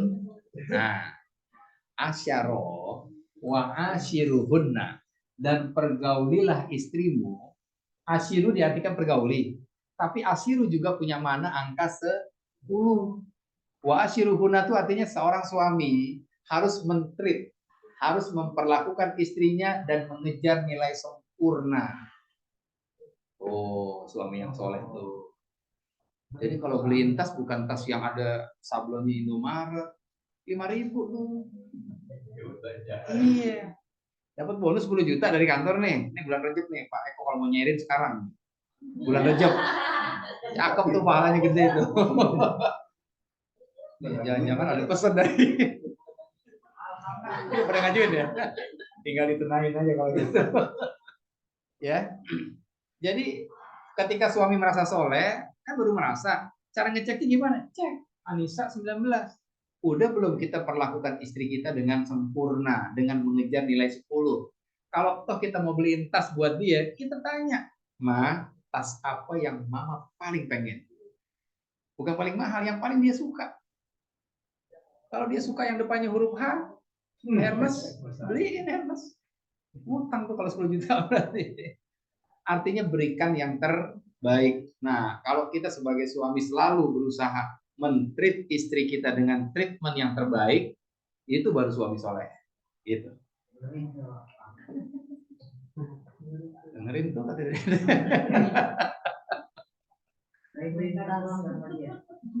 Gitu. Serius. Ngomong sama istri, ngomong dengan bahasa yang terbaik. Sampai begitu tuh. Ya Allah ngaturnya sampai kayak begitu. Nah, kalau kita ternyata beliin sekedar beli aja, beli baju ya sekedar beli baju aja, bukan baju yang paling dia suka, bukan baju yang terbaik, itu belum jadi suami yang soleh. Karena ukuran suami soleh itu yang wa'ashiruhunna bil ma'ruf, yang mempergauli, yang mentreat istrinya like a queen, kalau bahasa kerennya gitu. Perlakukan istrimu seperti permaisuri, itu baru suami yang soleh. Gitu. Ini baru kata, oh berarti gue belum soleh nih. Ya udah akuin aja kalau emang belum soleh. Tapi kalau emang kita udah soleh ya syukuri. Alhamdulillah. Kemarin gue beliin bini gue tas yang paling dia suka. Nah, itu cakep. Kayak gitulah contohnya. Ya, contoh kita men-check up diri kita di hadapan Allah. Itu mungkin Bang Panca. Ya, mudah-mudahan bisa dipahami. Makasih Bang Panca. Oh enggak. Ada lagi? Cukup Pak Eko atau kalau karyawan nggak nurut kan dipotong gajinya. Nah, kalau kita nggak nurut sama Allah bukan dipotong gaji, kita nggak dikasih rahmat sama Allah. Itu lebih fatal loh. Itu jauh lebih fatal ketimbang nggak dikasih gaji penuh ya. Cukup ya? Cukup nggak Bu Ella? Hah? Cukup ya? Kayaknya mukanya banyak pertanyaan. Kebetulan tadi mau nanya juga sih. Tuh kan bener kan? Apa ya? Bu Ella mau nanya apa? Yang tadi yang film apa namanya? Yang tadi kalau pokoknya tadi kan tadi kan ini ya. Tapi tadi itu tadi kan kita kan melakukan apa tadi? Tadi itu kan dirahmati sama Allah ya. Tapi kalau ngaji kan ada yang dirahmati Allah, ada yang tidak. Iya.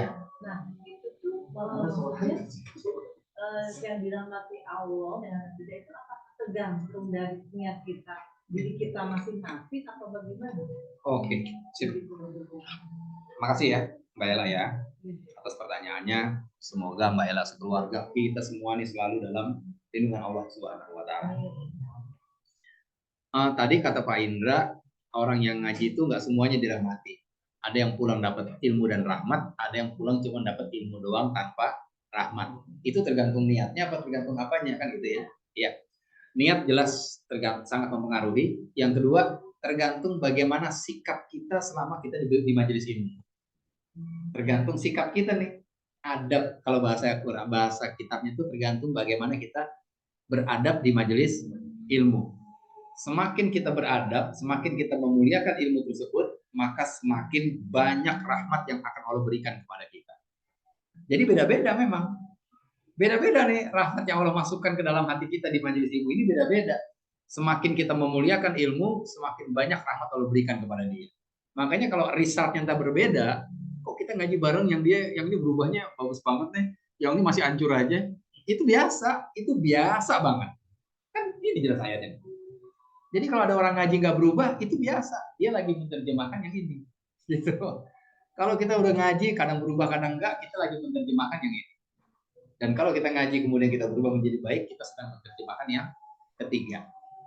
Jadi apa yang mempengaruhi perbedaan rahmat yang Allah berikan tergantung bagaimana kita sikap kita. Bagaimana adab kita ketika kita sedang hadir di majelis. Semakin kita beradab, semakin banyak rahmat Allah kunjungkan ke dalam hati kita. Contoh adab apa? Mencatat.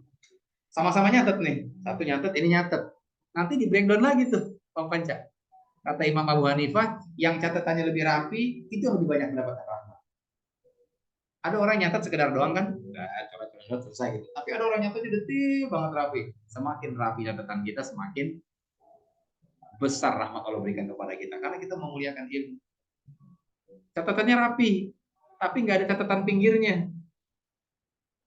Nggak ada footnote-nya. Beda tuh dengan yang nyatet pakai footnote. Beda nanti. Bener, ini bener begitu maksudnya penjelasannya. Jadi gini, ini contoh ya.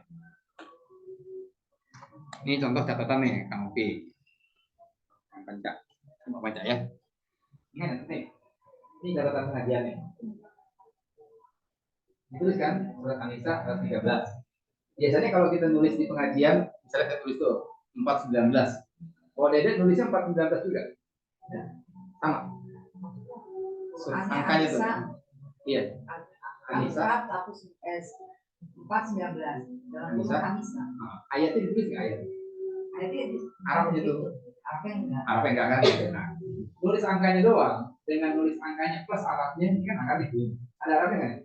Ada jumlahnya kan? Ada. Kan kurangnya ada nggak? Apa yang diberi tulis begini nih? Ini semakin kita detail mencatat rapi dan ada catatan kaki, ada tambahan tuh. Dan gini nih, beda lagi tuh. Semakin kita memuliakan ilmu, semakin berbeda rasanya kalau masuk ke dalam hati kita. Warna ini dibedain warnanya. Ketika catatan ini kececer, ketinggalan, orang yang baca aja bisa mendapatkan manfaat dari tulisan kita. Paham ya? Tuh. Jelas banget. Jadi, satu, apa lagi? Imam Samsudin As-Sarkosi. Imam Samsudin As-Sarkosi namanya. Seorang ulama yang ketika memuliakan ilmu, salah satu bentuk memuliakan ilmu, memuliakan majelis seperti ini adalah mencatat tadi kan, habis mencatat harus diulang, dimurojaah. Jadi sampai rumah dibuka lagi tuh bayar catatannya. Yang berantakan dirapiin, jadi disalin ulang biar rapi. Oke, nah Imam Samsudin As-Sarkosi itu pernah membaca catatan pengajian dia, jadi pulang ngaji dicatat lagi nih. Itu dalam keadaan berwudu. Ya, jadi ngaji berwudu dengan nggak berwudu beda lagi rahmatnya nanti. Sama-sama nyatet, sama-sama rapi, sama-sama ada catatan kaki, yang satu wudu, yang satu enggak, beda tuh rahmatnya nanti kalau kasih. Jelas ya? Nah, beliau berwudu sampai 17 kali. Karena pada saat dia lagi menyalin catatannya, memurojaah catatannya, beliau dalam kondisi diare.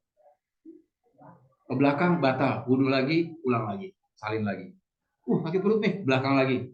17 kali wudhu untuk satu materi pelajaran. Berarti memuliakan ilmu gak dia? Memuliakan banget. Dia nggak mau mencatat dalam keadaan tidak berwudhu. Bukan wajib.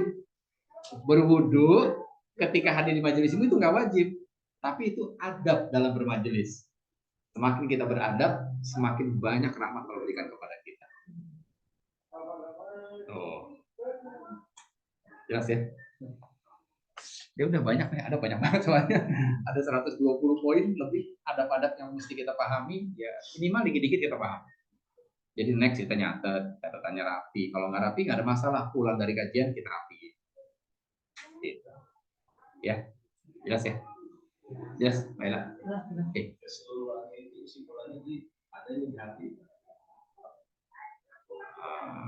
Gimana kesimpulan ini?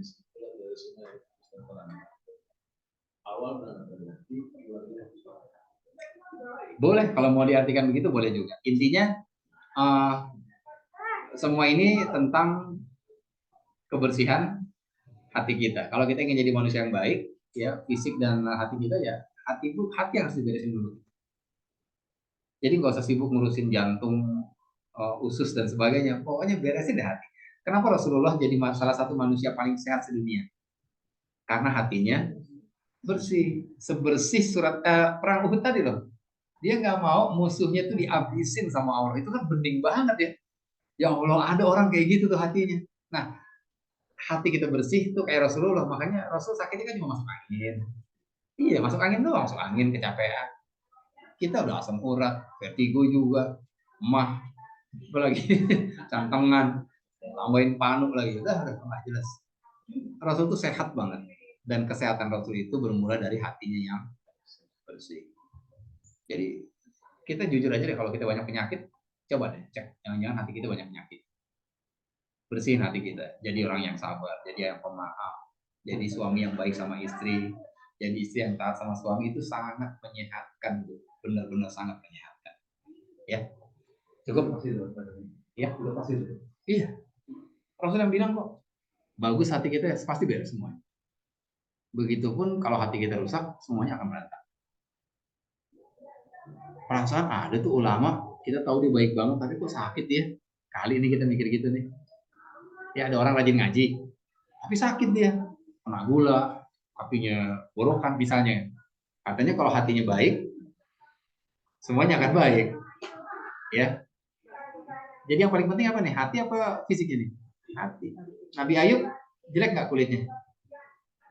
Jelek banget. Jelek banget. Belatungan, bolong. Tapi hatinya ridho nggak dengan ketetapan Allah itu? Gitu loh. Jadi jangan kita berpikir, ini orang ulama kok kakinya korengan nih, pasti jelek nih hatinya. Enggak juga. Bisa jadi korengan itu cara Allah mengangkat derajat dia. Karena ujian itu ada 3 modalnya. Ada ujian yang untuk mengangkat derajat kita di hadapan Allah, ada ujian itu berupa peringatan dari Allah, ada juga ujian yang berupa hukuman dari Allah. Kalau kita dikasih sakit gara-gara kita emang nggak pernah sholat, itu jelas hukuman deh. Jangan bilang aduh gue dipuji nih, bukan itu lagi hukum sama Allah gitu.